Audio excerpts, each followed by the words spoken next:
जिस व्रत से धन वैभव, जिस व्रत से धन वैभव दौड़े आते हैं, हम परमा एकादशी की आज कथा सुनाते हैं। हम परमा एकादशी की आज कथा सुनाते हैं। कथा है दिव्य निराली, गरीबी हटाने वाली। कथा है दिव्य निराली, गरीबी हटाने वाली। कथा है दिव्य निराली, गरीबी हटाने वाली।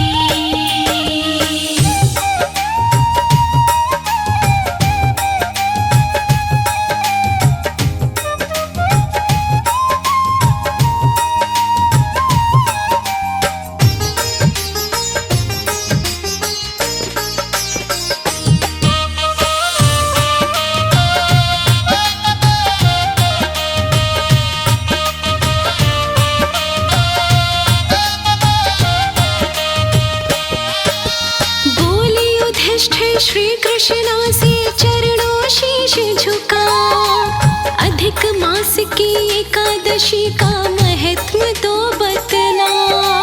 बोले युधिष्ठिर श्री कृष्णा से चरणों शीश झुका, अधिक मास की एकादशी का महत्व दो बतला। कृष्ण पक्ष की एकादशी को क्या कहते भगवन, कृपा करके अपने मुख से करिएगा वर्णन। फिर क्रम से कृष्णा जी महात्म समझाते हैं, फिर क्रम से कृष्णा जी महात्म समझाते हैं। हम परमा एकादशी की आज कथा सुनाते हैं। हम परमा एकादशी की आज कथा सुनाते हैं। कथा है दिव्य निराली, गरीबी मिटाने वाली। कथा है दिव्य निराली, गरीबी हटाने वाली। कथा है दिव्य निराली, गरीबी हटाने वाली।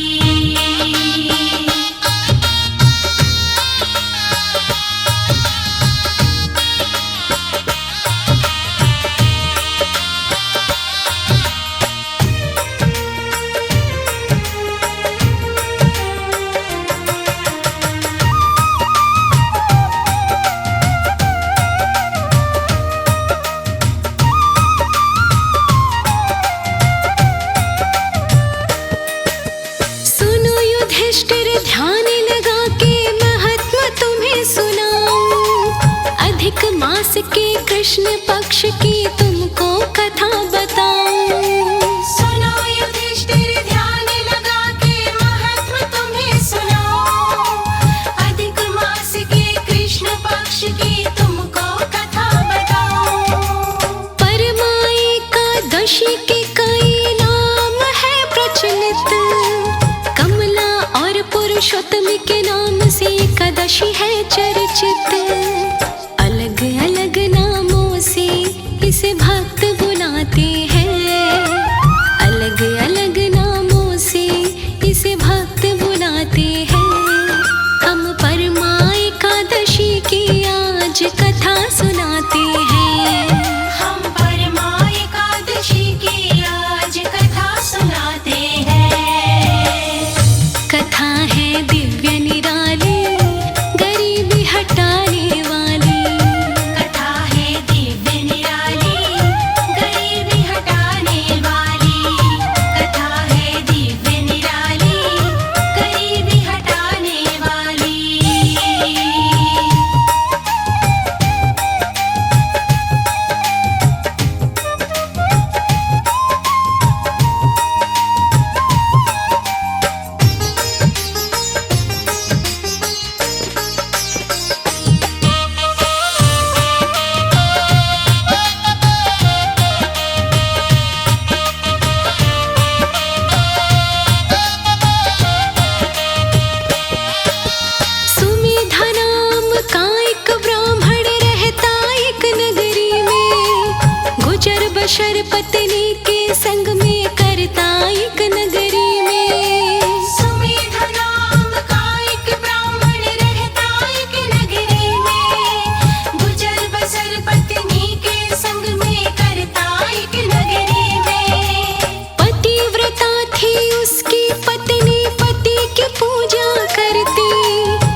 चलती। धन की कमी के कारण दोनों दुख उठाते हैं। धन की कमी के कारण दोनों दुख उठाते हैं। हम परमा एकादशी की आज कथा सुनाते हैं। हम परमा एकादशी की आज कथा सुनाते हैं। कथा है दिव्य निराली, गरीबी हटाने वाली। कथा है दिव्य निराली, गरीबी हटाने वाली। कथा है दिव्य निराली, गरीबी हटाने वाली।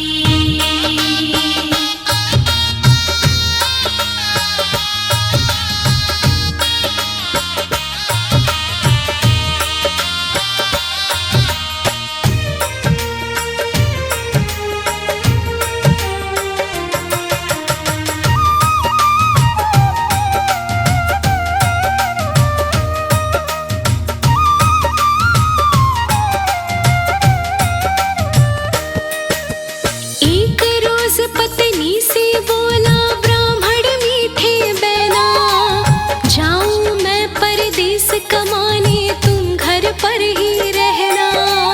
एक रोज पत्नी से बोला ब्राह्मण मीठे बैना, जाऊं मैं परदेस कमाने, तुम घर पर ही रहना। बिन पैसा कैसे घर का खर्च चलेगा प्यारी। ऐसी हालत रही तो भूखा मरना पड़ेगा प्यारी। लोग बिना पैसे के ना पास बिठाते हैं। लोग बिना पैसे के ना पास बिठाते हैं। हम परमा एकादशी की आज कथा सुनाते हैं। हम परमा एकादशी की आज कथा सुनाते हैं। कथा है दिव्य निराली, गरीबी हटाने वाली। कथा है दिव्य निराली, गरीबी हटाने वाली। कथा है दिव्य निराली, गरीबी हटाने वाली।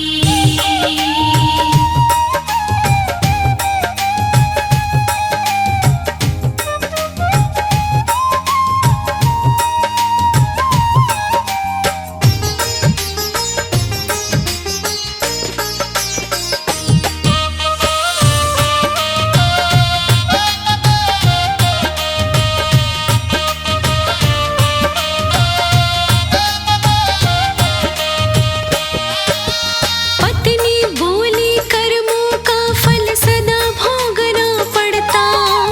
लिखा हुआ है जो किस्मत अधिक न उससे मिलता। पत्नी बोली कर्मों का फल सदा भोगना पड़ता। लिखा हुआ है जो किस्मत में अधिक न उससे मिलता। है अपनी किस्मत में गरीबी, इसे भोगना होगा। कुछ न मिलेगा परदेसों में जाना रोकना होगा। सत्य वचन पत्नी के उसके मन भाते हैं। सत्य वचन पत्नी के उसके मन भाते हैं। हम परमा एकादशी की आज कथा सुनाते हैं। हम परमा एकादशी की आज कथा सुनाते हैं। कथा है दिव्य निराली, गरीबी हटाने वाली। कथा है दिव्य निराली, गरीबी हटाने वाली। कथा है दिव्य निराली, गरीबी हटाने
एकादशी से दूर गरीबी होगी।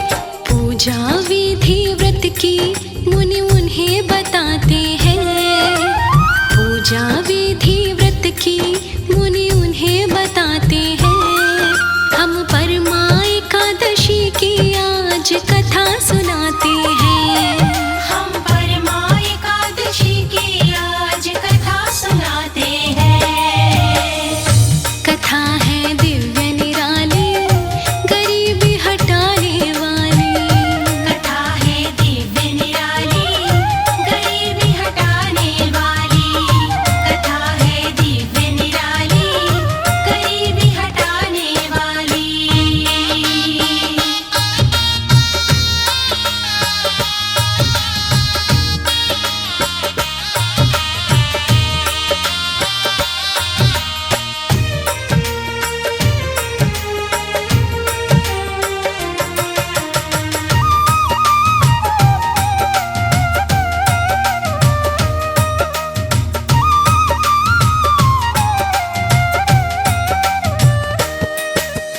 बोले मुनि जी दोनों मिलकर एकादशी व्रत रखना। एकादशी की रात को मिलके दोनों जागरण करना। बोले मुनि जी दोनों मिलकर एकादशी व्रत रखना। एकादशी की रात को मिलके दोनों जागरण करना। अधिक मास की एकादशी है वैभव देने वाली। इस व्रत के करने से घर में आ जाती खुशहाली। इस व्रत के जन्मों मिट पाप भी जाते हैं। इस व्रत के जन्मों मिट पाप भी जाते हैं। हम परमा एकादशी की आज कथा सुनाते हैं। हम परमा एकादशी की आज कथा सुनाते हैं। कथा है दिव्य निराली, गरीबी हटाने वाली। कथा है दिव्य निराली, गरीबी हटाने वाली। कथा है दिव्य निराली, गरीबी हटाने वाली।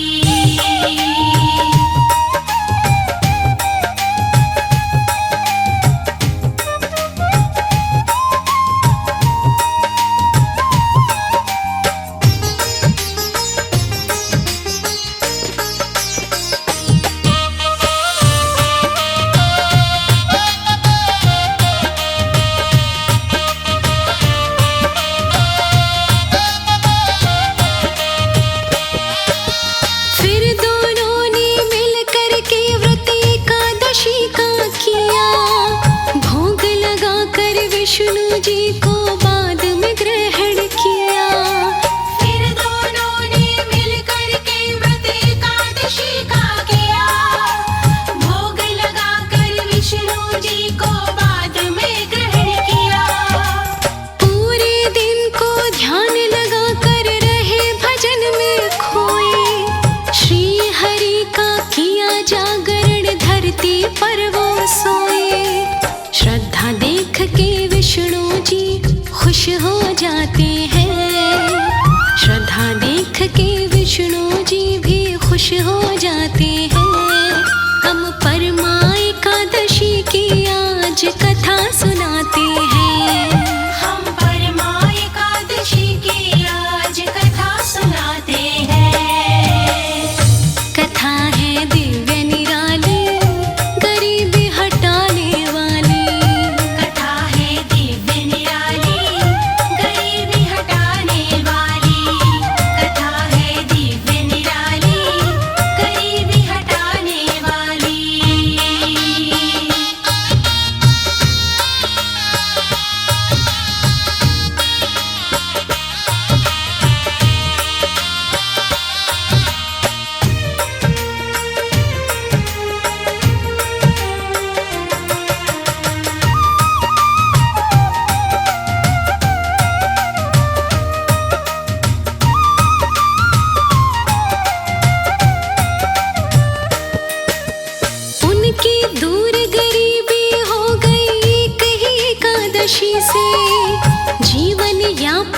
लगे वो करने अब तो हंसी खुशी से।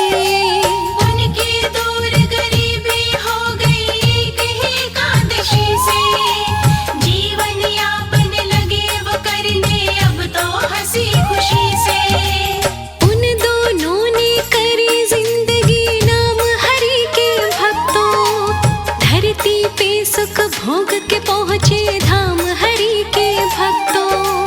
भक्तों का दुख विष्णु जी कभी देख न पाते हैं। भक्तों का दुख विष्णु जी कभी देख न पाते हैं। हम परमा एकादशी की आज कथा सुनाते हैं। हम परमा एकादशी की आज कथा सुनाते हैं। कथा है दिव्य निराली, गरीबी हटाने वाली। कथा है दिव्य निराली, गरीबी हटाने वाली। कथा है दिव्य निराली, गरीबी हटाने वाली।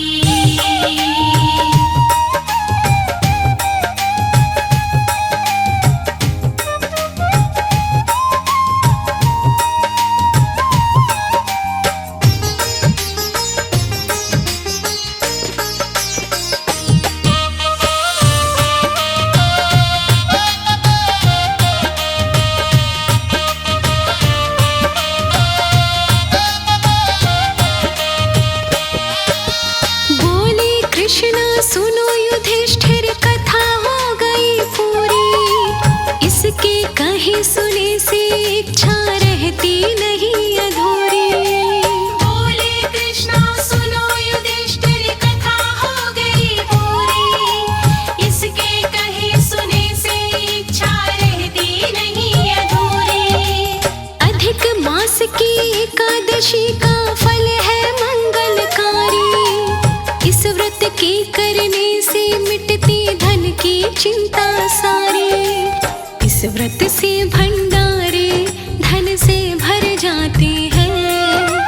इस व्रत से भंडारे धन से भर जाते हैं। हम परमा एकादशी की आज कथा सुनाते हैं। हम परमा एकादशी की आज कथा सुनाते हैं। कथा है दिव्य निराली, गरीबी हटाने वाली। कथा है दिव्य निराली, गरीबी हटाने वाली। कथा है दिव्य निराली, गरीबी हटाने वाली।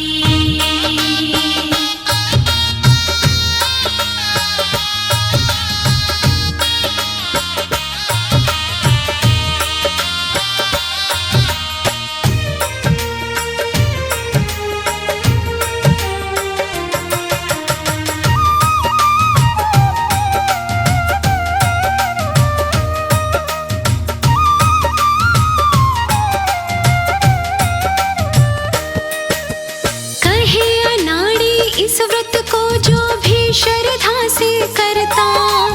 उसके ऊपर विष्णु जी का प्रेम सदा है रहता। कहे अनाड़ी इस व्रत को जो भी श्रद्धा से करता। उसके ऊपर विष्णु जी का प्रेम सदा है रहता। अधिक मास की एकादशी सा कोई नहीं व्रत दूजा। परिपूर्ण धन से कर देती एकादशी की पूजा। इस व्रत से जन्मों के कट बंधन जाते हैं। इस व्रत से जन्मों